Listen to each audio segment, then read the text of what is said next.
Now I will turn it over to Nazmia Kamari, who serves as a Senior Program Specialist at the COPS office. Thank you, Cameron. On behalf of the U.S. Department of Justice, Office of Community-Oriented Policing Services, and the Institute for Intergovernmental Research, we would like to welcome you to today's webinar focusing on partnerships to address labor trafficking, how to build a multidisciplinary team.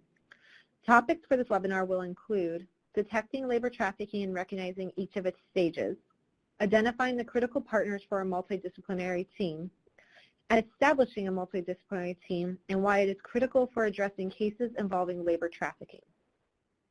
I would now like to introduce IAR Senior Program Specialist, Amanda Armetta, who will be the facilitator for today's webinar. Amanda? Hi, thank you.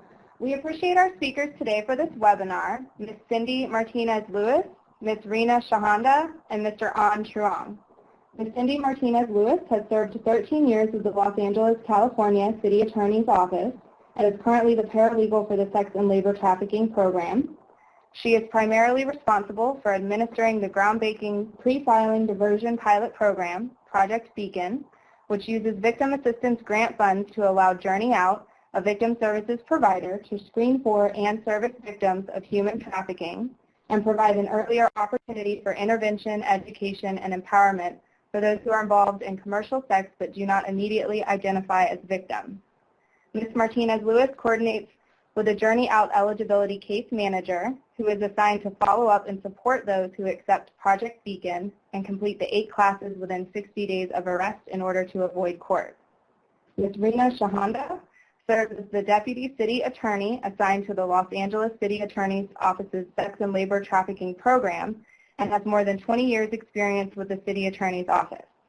As a trial deputy in the criminal branch, Ms. Shahanda handled domestic violence, assault with a deadly weapon, battery, and driving under the influence cases.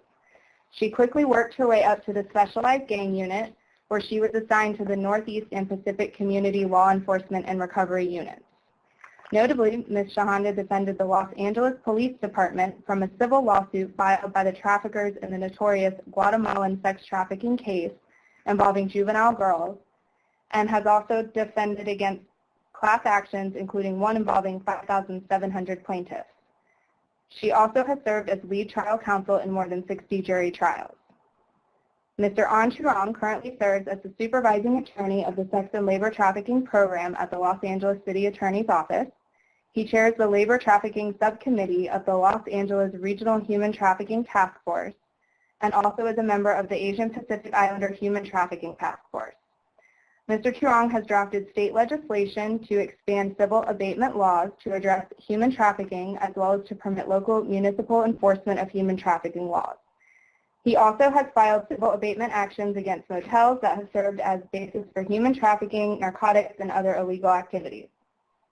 With respect to implementing a victim-centered approach, Mr. Truong has handled some of the first SB 823 vacator petitions filed by counsel to vacate a victim's prior arrest and convictions for violations that they were forced to commit while being trafficked. Notably, he also co-founded the previously mentioned Project Beacon. And now I'll go ahead and turn it over to our speakers. Thank you. Thank you, Amanda. This is Rina Shahanda, and on behalf of myself and my colleagues, I want to thank you for the opportunity to present today. Before we get started, I want to go over our course objectives. So once you've listened to the presentation, hopefully you'll understand why a multidisciplinary team is critical to addressing labor trafficking. You'll recognize the stages of labor trafficking, and you'll be able to identify the partners involved in a multidisciplinary team. As a preliminary matter, let's talk about what labor trafficking is. And I'm using the federal definition here. Your local jurisdictions might be different, but California pretty closely tracks this one. The Trafficking Victims Protection Act of 2000 defines labor trafficking as the recruitment, harboring, transportation, provision, or obtaining of a person for labor or services using force, fraud, or coercion for the purpose of subjection to involuntary servitude, peonage, debt bondage, or slavery. It's sometimes useful to look at this under the model of action, means, and purpose. So the action that is prohibited is recruitment, harboring, transportation, provision, or obtaining of a person for labor or services. The means for doing that is force, fraud, or coercion, and the purpose is to subject to involuntary servitude, peonage, debt bondage, or slavery. What this definition tells you is three different things. One is the victims of this crime are workers. They've been recruited or somehow obtained for the purpose of labor or services. Second, it tells you that the victims are vulnerable. They've had their free will broken down in one way or another by force, fraud, or coercion.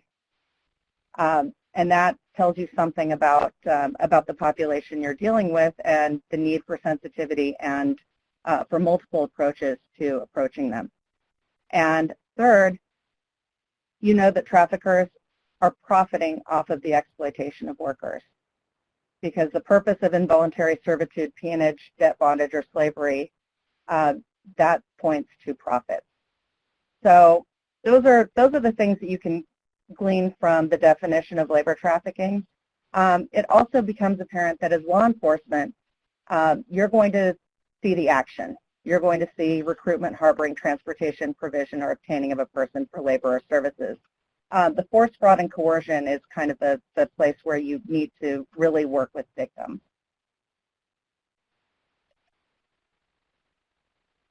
So how is labor trafficking detected? Right now, we see that it's largely from complaints and referrals from patrol officers.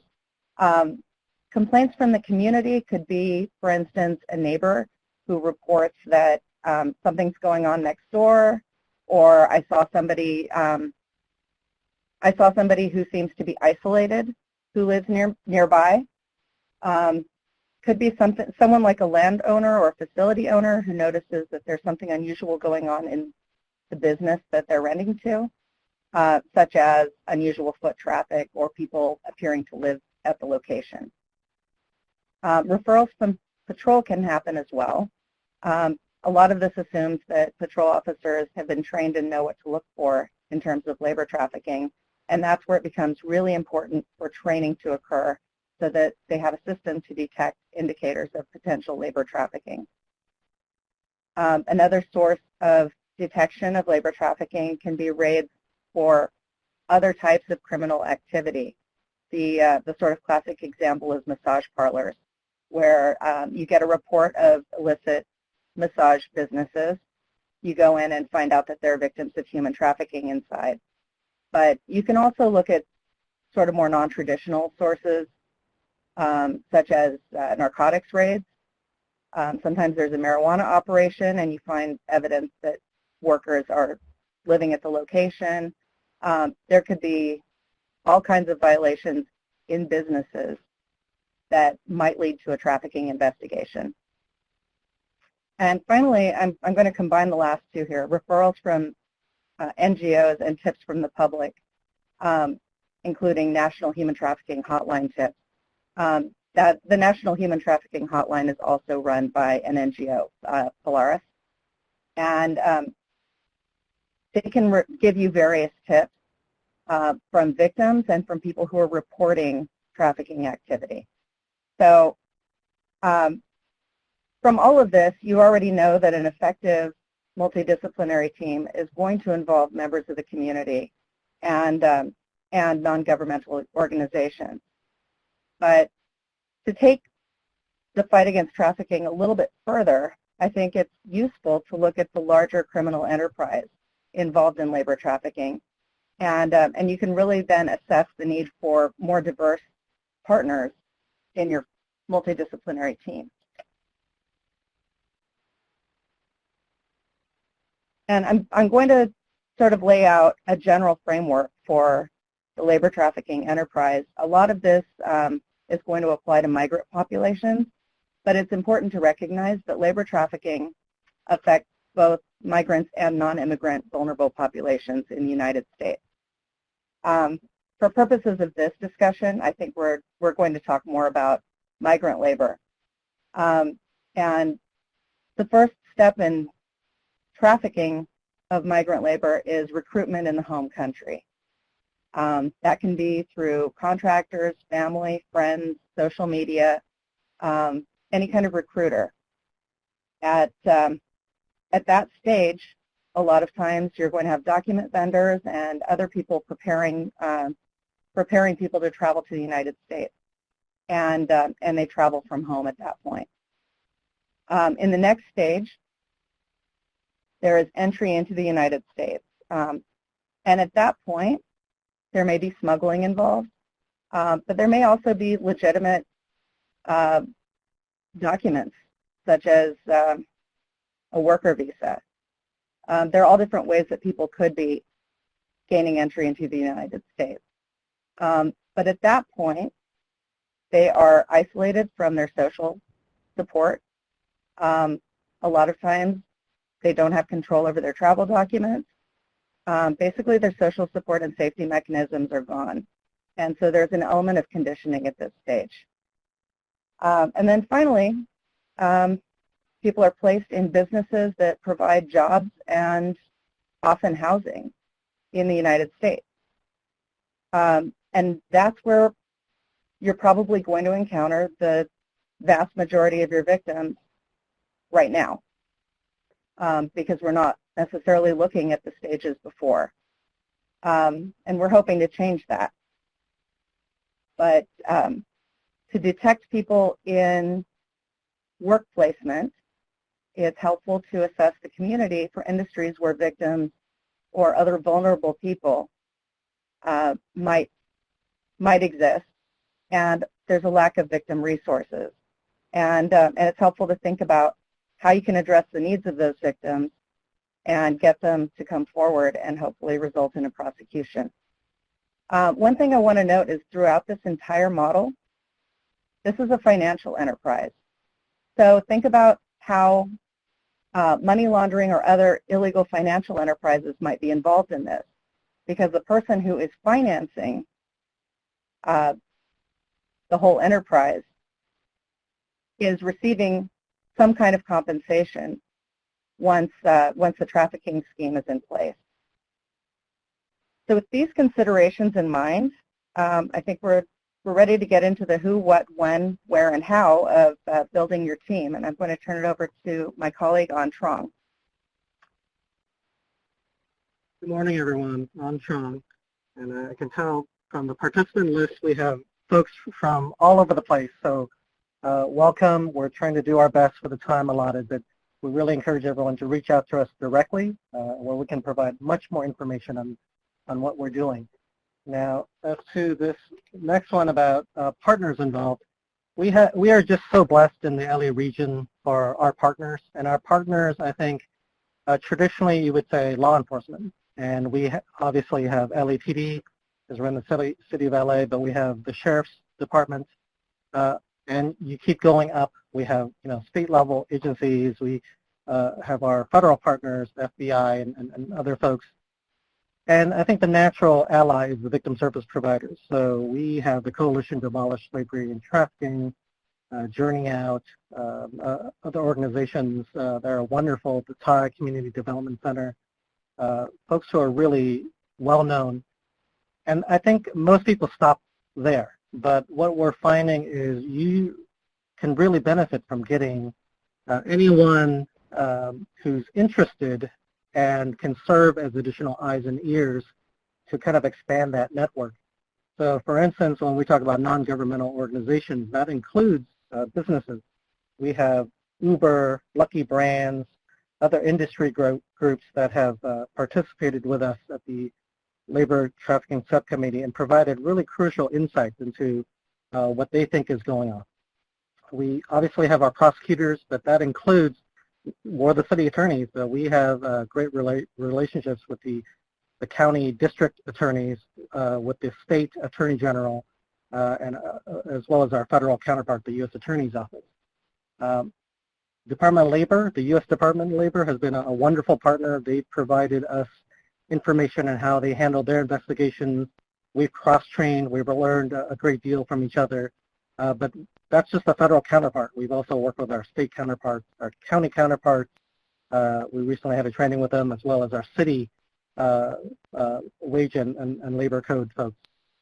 Now, immigrant attorneys, this one is huge. In LA, we have folks that provide not only victim services, but the legal services as well. And that includes CAST, but we also have Advancing Justice, Los Angeles, Beth Tzedek, and other legal groups. But I really, for this one, if you want to know how best to leverage that relationship between law enforcement and immigration advocates, we actually have a participant on this third webinar, Detective Megan Bruno Zentner, who you should actually reach out separately after this, because she is really a foremost expert and has been phenomenal in using her model to reach victims. Now, state regulatory inspectors, that's another key aspect. When we were looking at who else we can bring into the fold for eyes and ears, we really focus on folks who are already out and about, because as law enforcement, we typically have to write out a search warrant in order to enter certain businesses and locations. And what we thought would be key would be to get public health inspectors, to get code inspectors, labor inspectors, housing inspectors. And so we've been on a very targeted approach of trying to get those folks in and doing that kind of training, because they're able to really nonchalantly go about their business, check for these, building codes or whatever codes.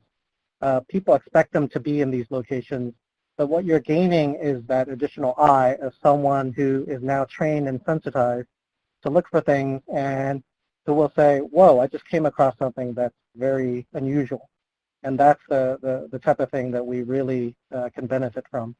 Lastly, and I don't know if this comes as a surprise to you, but the faith-based organizations are extremely useful. We had one case of a domestic servitude case. A woman was brought in from another country. She was never left let alone to or escorted off the property. I mean, she had no autonomy. Her world existed according to the property boundaries. The only time they let her off-site was occasionally to go to church for services. And it wasn't even just in a car in the back seat. They hid her in the trunk of the car, and then they let her out in the parking lot, and she would sneak off, attend services, and sneak back when it was done. And I use that as an example to our faith-based leaders to say, whatever you're doing, if you just take the time to maybe know who's in the audience, you might have caught that sooner. So these are all the different kind of partners that we have on our labor trafficking subcommittee, and it's been wonderful to learn from them as they learn from us. Now, as to how to establish this team, this gets tricky, and there are challenges. Many of you are probably familiar with a top-down approach, where it's all hands on deck. Every representative sends their top-level person, and you sit around a table. You may exchange cards. You all rattle off your missions and your roles and responsibilities, and basically the understanding is everyone stays in their own lane, and if you come across something, then you can contact us. I'm very familiar with that model. That doesn't seem to get to the heart of what our labor trafficking subcommittee has been able to achieve, and that required a little bit more of a bottom-up approach. When we were putting this labor trafficking subcommittee, it did go from a very meet and greet situation to, instead of doing this, why don't we spend 2 hours on a working group style? And people thought we were crazy, but we invited field agents. We invited the the code inspectors that we were talking about, folks who are out in the field. We talked to Department of Labor and NGOs and victim service providers, and we got them to start sharing. And I think that was the key. Everyone was able to, in a very kind of comfortable environment, away from our typical agency structured meetings, to just have a space to talk about our frustrations, what we were working on, what roadblocks we came up against, and even our successes. And I think those kind of fed into each other. I think that one of the first few breakthroughs was we had Department of Labor and HSI in the same room, and they realized they were actually trying to do the same tests and investigations and were running into the same roadblocks, but they were all trying to nibble at it differently. And instantly I knew after that meeting they were in the hallways talking to each other, and that's the type of atmosphere we want to create.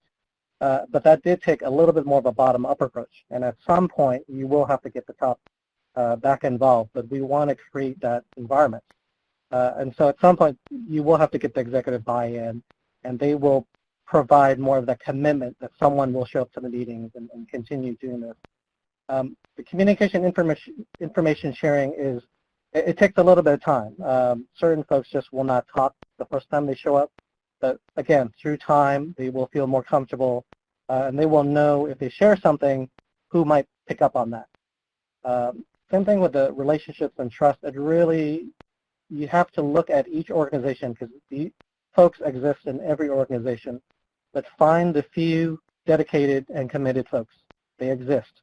And if you find those folks, that's really how you build a group and a community and a team to have this discussion.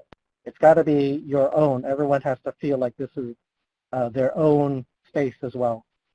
The strengths and services, that's one thing that we're always working on and cataloging. So if someone joins us, a lot of times it's an agency that we may have heard about, but we actually have no idea what they work under, their parameters, what they do, what they're able to do, what sort of remedies they may be able to provide. And that's always a challenge, but it's an opportunity to bring someone else into the fold, to know what they're doing, and I think help to see the potential overlap, or how you can support each other. And that can all be done more informally. The more formal process is the MOUs. And for instance, Department of Labor, U.S. Department of Labor, we entered into an MOU. That's more formal. Just so you know, once you get into that aspect, it's going to take much longer. It may take all the chain of command going back to Washington, D.C. and back. So that may take longer, but just so you know, it also crystallizes and makes concrete some of these informal understandings. And there's benefit to having an MOU and a document and a stated commitment from the agencies.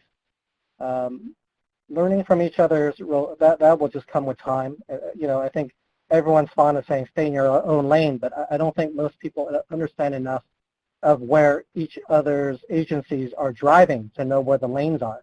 I don't think the lines are that clear, and I think once you sit down and learn from each other, that saying starts to go away, because it's really respecting, but you understand each other's role, and so you can respect that instead of kind of staying in your lane is more of an admonition to like don't muddle in my affairs.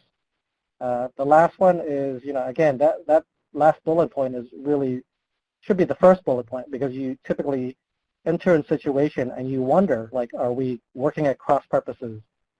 You'll frequently see the tension in victim service providers who will defend their client, and give the best advice, and that may not mean automatically allowing their client to talk to law enforcement.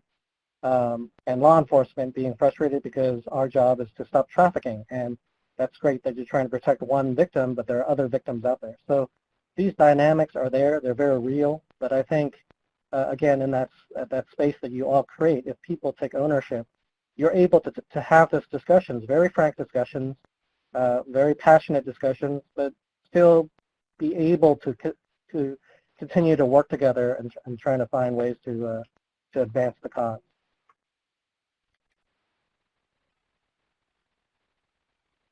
I'm going to hand it over to Cindy Martinez-Lewis to give you a little bit more of the logistics for the team and the victim-centered approach. Thanks, Don. Good morning, good afternoon, all, depending on where you are. This is Cindy here. I wanted to add one more thing to what Ann was saying with regards to once you have established or are working towards your team, multidisciplinary team efforts, something that we've found, some of the details that we found that have been successful for building our subcommittee meetings and also any other partnerships that we've created is really the small details, which is offering a meeting space for everyone, making sure that we are in LA, so everyone knows that here is a densely populated area. So anytime that you can offer your partners a place where to park and make it accessible and easy, I think you will definitely have a little bit of an easier buy-in to for people to show up to your meetings. You know, sending out, preparing a proposed agenda maybe also helps with respecting everyone's time, making sure that you stay on focus and target in the conversations. Something else that also a lot of people for some reason really have commented on this for all our meetings, and that is signage. Plain and simple, just making sure that people know where they're going, how to get to your meeting space and to the conference room that you've secured for them. Anytime you can take out some stressors, I think that it is beneficial, and we always get kudos from our partners whenever they're able to easily access the space that we have provided. And lastly, but probably more importantly, is be very generous with your coffee and your pastries. I don't think I've ever known anyone who is angry while eating a pastry. So if you want people to be comfortable and get them to talk and participate and share ideas, I think a lot of wonderful things can happen while you are breaking bread, literally. So that is some of the, not on a slide, but some of the things that have actually also helped us when we are developing these partnerships with other folks.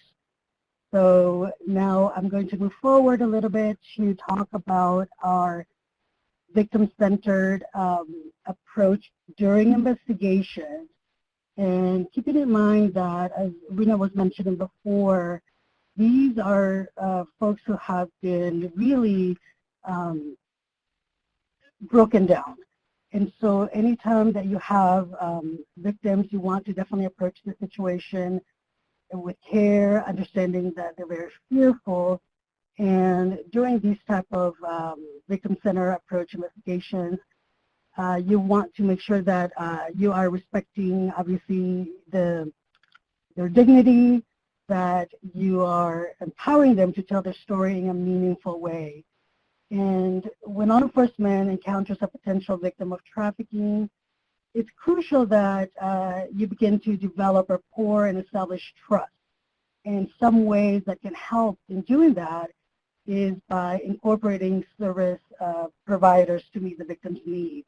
Now, being able to give full access to the victims in the services, and it should always be provided regardless of whether a trafficking victim decides to work with law enforcement or not. I think just being able to help the victim feel safe, take time to explain what your role is during this investigation, to be able to answer questions that they might have and acknowledge what their fears are. All of this is definitely helpful to building that trust. And any time that you're dealing with a potential population of foreign nationals, someone who's from different cultures, being sensitive to all that, to the cultural differences, to language barriers, and the use of interpreters when needed. Interpreters can also help, and when available, they can be a great resource, a cultural resource. They can help to explain any particularly relevant cultural dynamics that may impact the communication with the victim. So anytime you have access to that, and again, this is why it definitely helps for law enforcement and NGOs to create those partnerships, because the nonprofit providers, service providers will have access to a lot of these services for you and for the victims. So again, also the communication among all the folks involved, law enforcement investigators, prosecutors, and what other next course of actions will be taken, and what role each agency will play, and what each agency needs for their evidence. I will pass this on to An so that he can continue and talk a little bit more about that communication between law enforcement and prosecutors and what type of evidence might be needed and obtained during this course. Thank you, Cindy. So just to finish off that last point, I won't go into too much depth other than you really do need clear communication. When I mentioned that we're talking just amongst law enforcement and prosecutors, I'm talking that's primarily criminal. So for our folks, that's the LAPD, the sheriffs, and other folks, along with our respective prosecutor colleagues at the district attorney's office, the state attorney general's office, and the federal U.S. attorney's office. I mean, that's very important just to know. But to add to the complexity, we have a whole another line of administrative agencies and their remedies, and that includes, as we mentioned, U.S. Department of Labor, the state counterpart, the county counterpart, the city counterpart, and things get very messy when the administrative and the criminal investigations overlap. So have those conversations. Some of these are very legal, technical issues that prosecutors are well aware of. So those protocols actually do need to be hammered out, to be discussed, so that you don't inadvertently cross and kind of compromise your investigation. And I wanted to take a moment to go back to something that we had talked about with the multidisciplinary team. You do know that the federal government has its own ecosystem, and so I encourage many of you, if you don't have the benefits of what we have, which is a regional task force, to go reach out to the U.S. attorney in your area, and we'll have contact information at the end of this presentation with a slide. Reach out to them and figure out who you need to get in touch with, because you do have a host of federal agencies that would be wonderful to assist. You not only have FBI, U.S. Department of Labor, you have the Solicitor's Office, Office of Inspector General, you have OSHA, EEOC, so you have multiple agencies that you can tap into. But I would say that's the federal counterpart. Look at the state counterparts, look at the county and the city counterparts as well. Now, the last slide that we have, and again, we really encourage folks to reach out to us directly, because this is easily beyond the scope of this presentation. But just so you know, the local prosecutors can refer to federal. We actually can refer to each other, and I think in the LA Regional Task Force, we have that working relationship where we can all take a look at it and figure out what's the best that can be done. And if the federal partners can take it, bless them for taking it and taking it all the way. And if they can't do it, then we'll figure out who else can handle it. Now, one of the things that our office does that really, I think, helps, because we're not really tripping over anyone else, is as city prosecutors, and actually the district attorney and the AG's office have this capability, although I don't see them developing it as much, is as a city, we file these civil enforcement actions. And I really encourage folks to look at your respective public nuisance statutes. They're all very old law. For instance, the red light abatement laws that each state probably has since the early 1900s, narcotics abatement laws. Look at those types of nuisance abatement statutes. We in California are lucky because our office was able to draft and get into law a statute that allows human trafficking to be declared a per se nuisance. And so we can use the same sort of civil enforcement tactic for human trafficking. So for instance, we've been able to sue Motel 6 as a base of operations where they allowed all sorts of illicit activities to go on. Gang members were essentially running the place in cahoots with the on-site managers. You had narcotics, gang violence, human trafficking. And what we were able to do was, while the district attorney handled the felony criminal proceedings, we filed and sued the business operators, the on-site managers, we sued the gang members. And what we attempted to do was a little different. We weren't seeking jail time. We were seeking court intervention, a permanent injunction allowing us to monitor that location, requiring that business to hire security guards 24/7, install surveillance cameras, change their guest registration procedures, actually decline and block access to Backpage at that time before the feds took that website down, install basically a security guard booth in their parking lot. And all these changes pretty much cut down all the activity. And our goal is not only to stop it from happening at that location, but to prevent its recurrence, and that's the more important part. And we try to leverage from there not only Motel 6 operation at that one location, but their franchise locations as well. So that's just a brief example, but it shows that there are other things out there.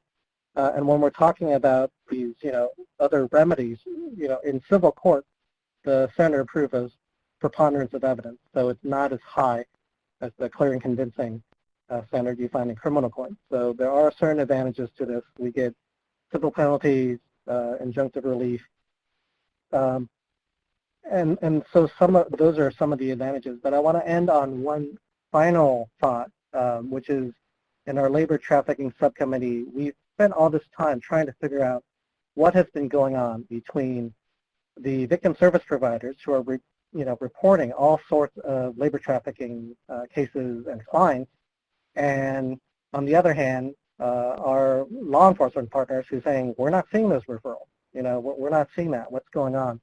And it's not that labor trafficking isn't going on. I think the deeper, more complex answer that we're seeing is that you're seeing victims, trying to navigate their way in this situation. And I think that the best I can do is the question that was posed to me by Dr. Sandy Morgan of Vanguard University, who said, hey, what does it mean justice for these victims? And, as a prosecutor, I immediately said, well, prosecution, you want to stop the trafficking, and she said, well, but you're doing civil enforcement. That's not typical jail time. And I thought more about it, and I said, well, yeah, we do these things. We can redirect the monies in some form of restitution. But I thought more and more about this. And I think what we're finding out with our partners is that victims, it's not so clean and clear as them feeling like a victim and them wanting criminal proceedings to be, brought and jail time for their traffickers. We're finding more and more that victims feel, especially in this uncertain climate and fear of immigration consequences, that, they just want to move on with their lives, and just maybe a little compensation is all they're seeking. That is justice for them. And if that is the case, and it seems to be, then we're going to find cases that are not labor trafficking, but it's going to express itself or be referred to forward to agencies as wage theft or labor code violations or some other umbrella. So I want to end on that point because, we're all geared in law enforcement towards the criminal prosecution remedy. But I think there is a lot more out there. And if victims are grappling with that issue of how to move on their lives, we have to be sensitive to that, and we have to know that that is what's going on. So that is our presentation for today. We would love to field any questions you might have, but really we encourage everyone to reach out to us directly, and that way we can have a very candid and thorough discussion with you about what works in your jurisdiction. And here's the contact slide for us. Cindy, Rena, and me, but also to Brandy and Mary if you want the federal contacts.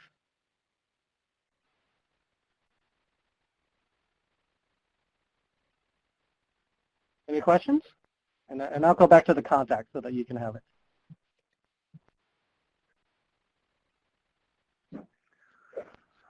So at this time, we're going to open the chat line for Q&A. We encourage everyone to write their questions in the chat, and we'll field them as they come in.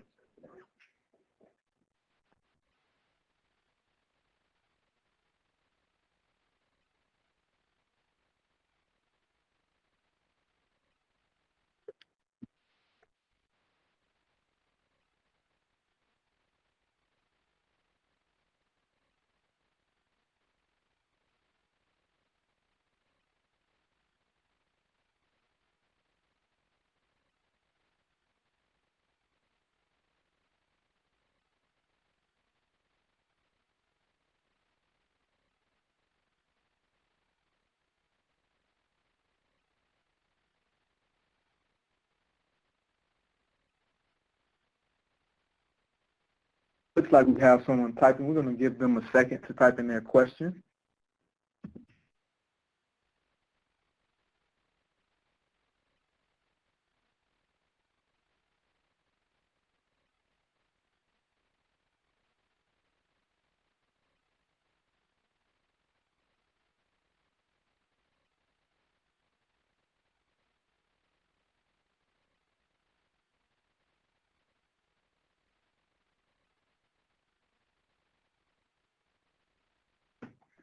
So our first question says, I hear a lot about how labor cases are harder to prove than sex trafficking cases, especially single victim cases.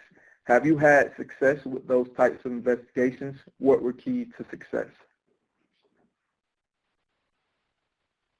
So I think for us, what's going on with the divide between labor trafficking and sex trafficking, in California, what we're seeing is folks, our law enforcement partners are focusing on sex trafficking, and in particular the juvenile sex trafficking, because for juveniles in commercial sex, you don't need that element of force, fraud, or coercion that you would need otherwise to prove human trafficking. So what's going on for most of our folks is they're very familiar with a vice model. So they are hitting prostitution in massage parlors, or they're going down certain corridors, very well-known corridors in LA where prostitution occurs. They're used to that vice model, but to shift it to sex trafficking isn't that difficult, because instead of focusing on, for instance, the street walking folks, they're focused now on the pimps and the traffickers and the johns. So they're trying to refocus or reshift. I think labor trafficking is more difficult because you have to prove the force, fraud, or coercion, whether it's an adult or a minor. There's no exception. And I think for the single victim, it is a frustration that we've heard from law enforcement that what happens, and I'll use an example of domestic servitude. If you have somebody brought, on site and they work there, how do you corroborate that information? I think I've heard a frustration years ago from our best and brightest detectives. They were getting tips that were 5 years old. So by the time that some victim was stabilized and ready to talk about being trafficked, the detectives really had nothing to corroborate in terms of evidence that they can show us that trafficking occurred other than the victim's story. Nowadays, I feel like we've advanced that ball. So that's why the multidisciplinary team is so crucial. When you have everyone working together, we're actually getting victim service providers with clients who are ready to speak immediately. So I think you do have that opportunity. I think we're still, unfortunately, facing challenges where even though victims are starting to come forward, it's capacity. Who is willing to kind of take this case versus something else? And I think in our city, at least, there's constant operations over rescuing juveniles from commercial sex. And so that's always been a hot topic. That is a priority. And so there's always something going on with that. And it's harder for somebody to say, okay, I have time that I have to carve out aside to do a much more complicated investigation of a labor trafficking case and trying to work up their kind of their background and all this. But I think that potential is there if we get the victim service providers involved. Just kind of expanding on that point, this is Rena. Labor trafficking cases, when we went over the definition of labor trafficking, almost by definition you're dealing with workers who aren't necessarily doing anything unlawful. So they're really under the radar for most law enforcement, as opposed to sex trafficking, which requires interaction with the public. So those are kind of the challenges to detection, and it kind of underscores the point that you really need to have a multidisciplinary team that where trust is built with the service providers, because you really need a victim at this point. You need to have a witness who's willing to come forward. You're not just going to arrest your way into an investigation usually.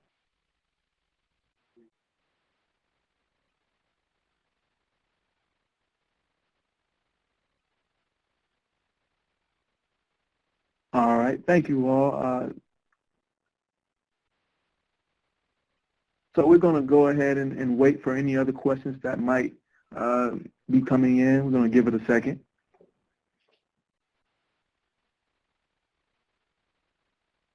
And thank you, Megan, for your comments.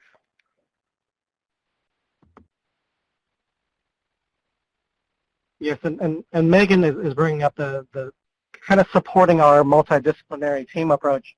Is if you have, as we do also in LA, strong victim service providers, they really do take care of the victim first. They find housing, they find services, they stabilize them, they find the immigration relief. And so that is a crucial part of this. If you can't stabilize the victim, you have very little hope of having somebody who can actually share with you, and let alone come forward as a testifying witness.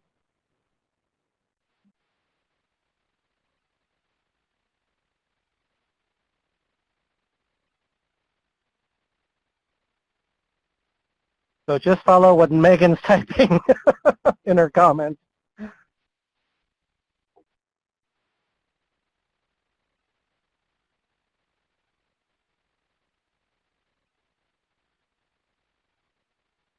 So at this time, we're going to, I guess, wait for final comments or thoughts from our speakers.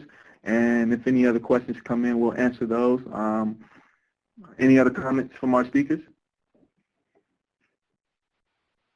No, just again, we're here as a resource.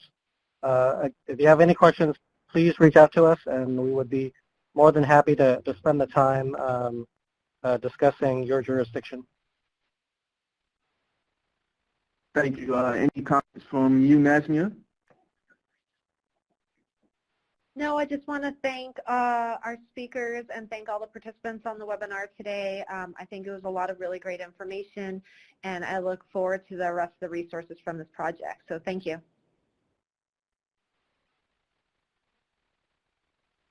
All right. Thank you, everyone, for joining. I would also like to thank our speakers again for taking the time to share their knowledge and experience. This marks the end of our webinar for today.